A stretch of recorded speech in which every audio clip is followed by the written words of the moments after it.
G'day, g'day. My name's Alan Gamble. Welcome to another episode of Aussie Box Office Charts, weekend 16 for 2026. Mario and Project Hail Mary battle for top spot. Let's dive in.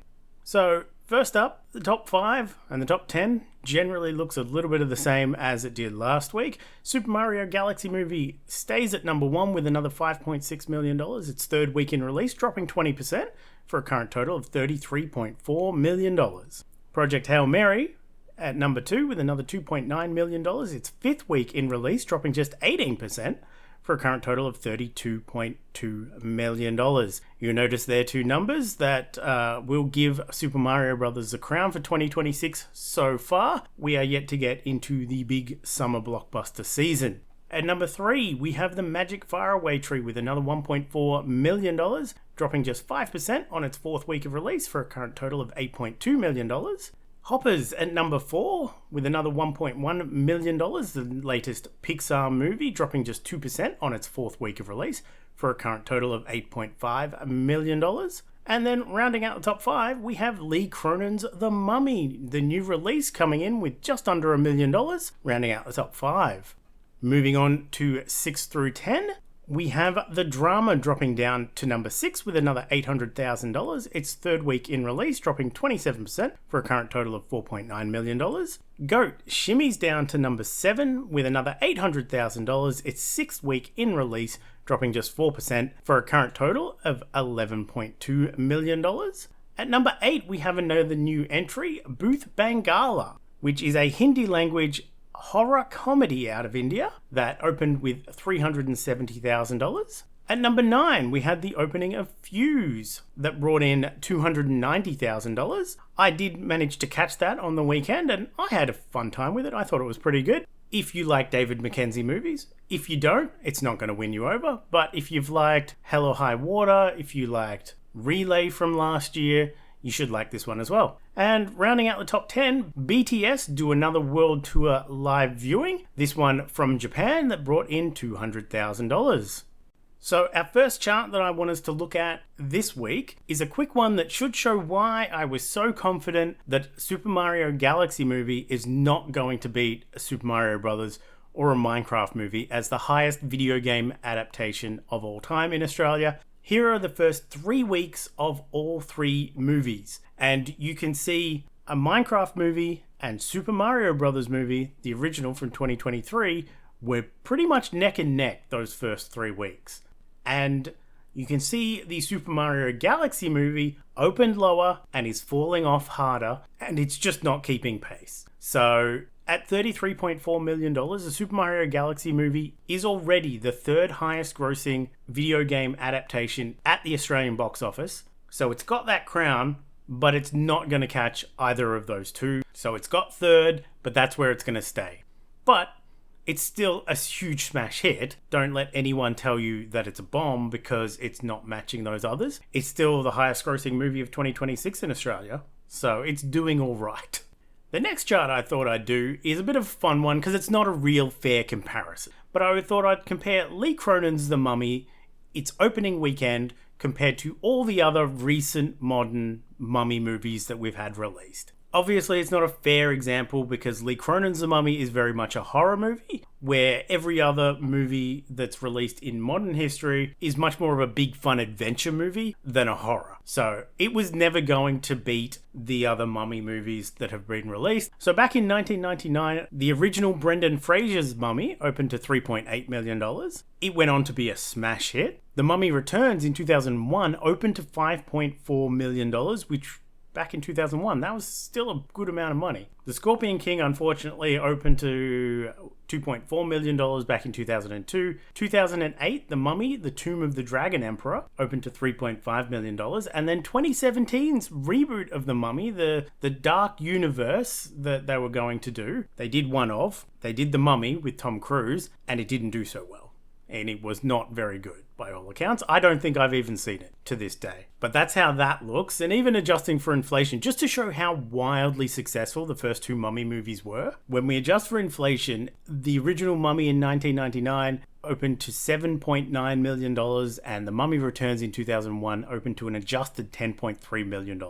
That's big numbers, that is big summer blockbuster numbers, and the rest did okay. It'll be interesting to see what the new sequel to the original Mummy series that has been greenlit and is in production will end up doing. But that's a wrap on this chart. Let's move on to the top 10 for 2026. So, obviously, we've got some big movement here. The Super Mario Galaxy movie takes the number one spot with its $33.4 million. Project Hail Mary drops down to number 2 with its $32.2 million.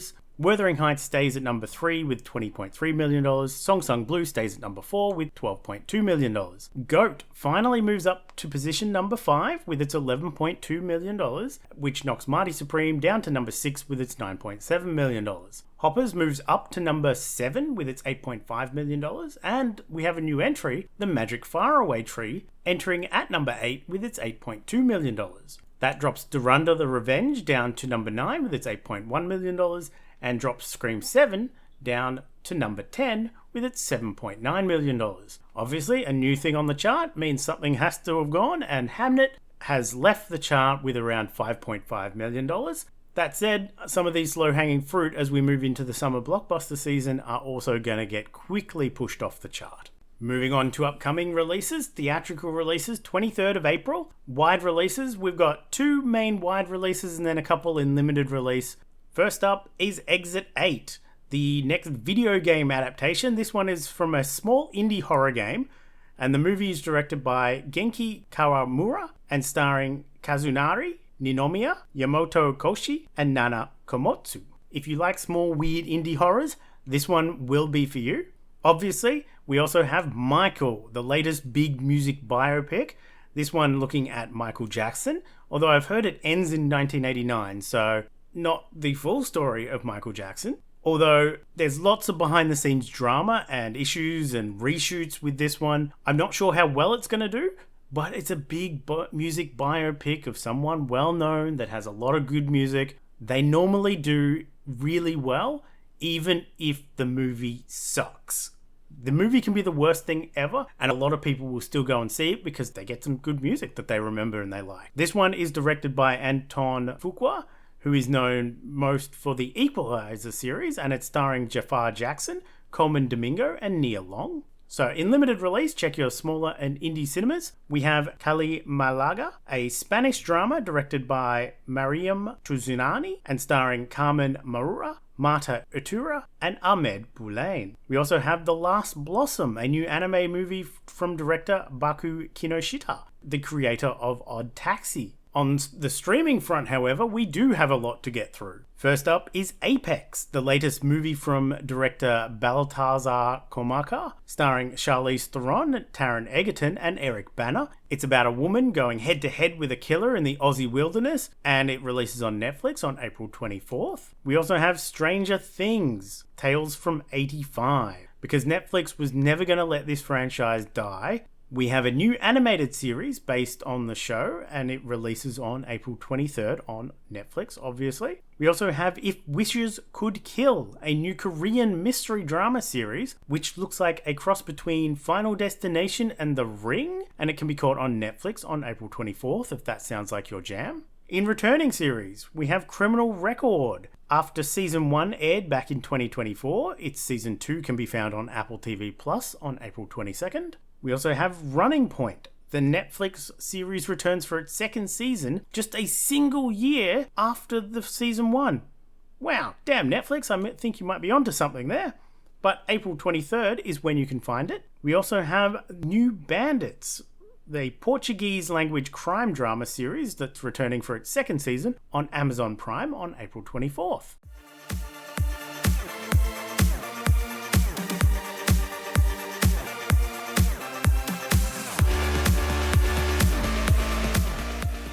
So, only 3 movies for this week's challenge for the theme of 3-word titles, but let's check over what I did watch.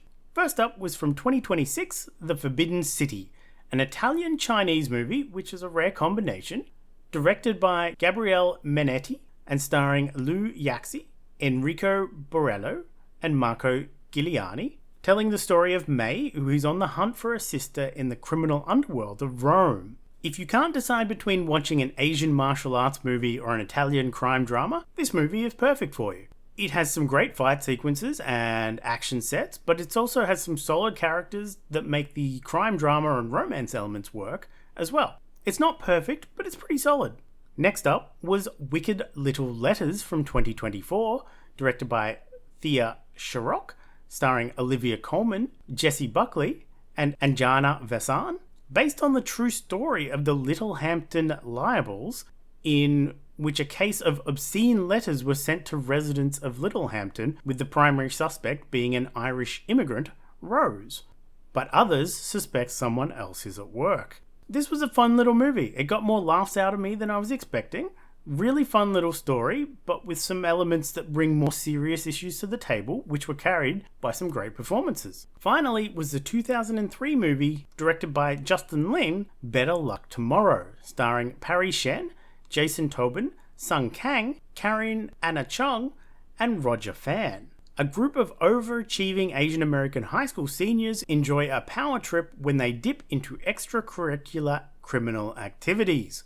So the reason this one was on my radar is technically Sun Kang is playing the character of Han Lu, the same character that would appear in Justin Lin's first Fast and the Furious movie, Tokyo Drift, a few years later. A pretty fun ride that sort of spirals a bit as the group goes off the rails, but if you like high school dramas with a bit of edge, this one might be for you. I liked it, very stylish. This week's Cinechums movie challenge is Earth Day. So, things about nature, trees, forests, ocean, lakes, all the works. No matter what we want to do, it's a pretty wide buffer. People have started off with Wind River, Send Help, Caddo Lake, a Bee movie, a Minecraft movie, Dante's Peak, Erin Brockovich, Greenland, Into the Storm. Let's have a look at my shortlist. My shortlist consists of a couple of bad movies like Deep Blue Sea or The Last Airbender. We've got Firebreak, Thrash, Cold Storage, Send Help, Point Break, Quiet Earth, Twisters rewatch maybe, Suncoast, Jurassic Park, Flow, Cloud, 2073. We've got a lot to choose from. We'll see how we go. But that is it for me this week. Another low profile release week for me, but it's a calm before the storm. Lots coming up in May onwards as we move to the summer movie season. But tune in next week where we will get updates on both the video game movies and music biopics, with Exit 8 and Michael releasing, so we'll be crunching those numbers and seeing how they stack up to their competitors. We've looked at video games recently, we haven't looked at music biopics in a long time, so we will get that and see how Michael opens up in Australia compared to all the other music biopics. Michael Jackson was a lot more popular in Australia than someone like Bob Dylan, who was one of the last big biopics. So we'll see how we go. But apart from that, that's it for me. Have a good one. Watch more movies. Bye.